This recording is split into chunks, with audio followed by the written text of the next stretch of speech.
Hello everyone, আজ আমি বানালাম নিরামিষ এঁচোড়। তো কিভাবে বানালাম সেটা রেসিপিটাই আপনাদের সঙ্গে শেয়ার করলাম। ফার্স্টে আমি টুকরো করে কেটে রাখা আলু তেল গরম করে কড়ার মধ্যে দিয়ে দিলাম। দিয়ে প্রথমে আমি সর্ষের তেলটাই দিয়েছিলাম আলু ভাজার জন্য। তারপরে আমি দিলাম তাতে গুঁড়ো লঙ্কা, তাতে রঙটা খুব ভালো আসে। আর গরম তেলের ওপরই হলুদ দিয়ে দিয়েছিলাম। ওটা ভালো করে লাল লাল করে ভেজে নিলাম। নিয়ে আমি একটা অন্য পাত্রে তুলে রাখছি। তারপর আমি আরেকটু সর্ষের তেল দিয়ে তাতে সেদ্ধ করে রাখা এঁচোড়গুলো আমি একে একে দিয়ে দিচ্ছি। তারপর সেটাকে ভালো করে একটু নাড়াচাড়া করে ভেজে নিলাম। তাতে দিলাম হলুদ গুঁড়ো আর একটু শুকনো লঙ্কার গুঁড়ো দিয়ে সেটাও ভালো করে নাড়াচাড়া করলাম।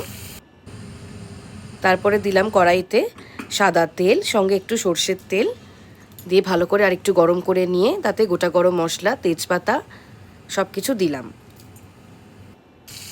তারপরে দিলাম টুকরো করে কেটে রাখা টমেটো, সঙ্গে একটু স্বাদ মতো চিনি। তারপরে দিলাম আমি আদা বাটা দিয়ে ভালো করে এটাকে নাড়াচাড়া করে নিলাম। দিলাম হলুদ গুঁড়ো, শুকনো লঙ্কার গুঁড়ো আর দিলাম ধনে গুঁড়ো পরিমাণ মতন, আর দিলাম জিরে গুঁড়ো। ভালো করে সেটাকে কষিয়ে নিলাম।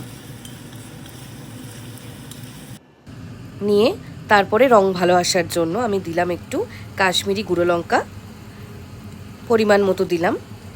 তারপর দিলাম স্বাদ মতো নুন দিয়ে ভালো করে নাড়াচাড়া করে আমি দিলাম তাতে পরিমাণ মতো একটু ঘি নিরামিষ তরকারিতে খুবই ভালো লাগে।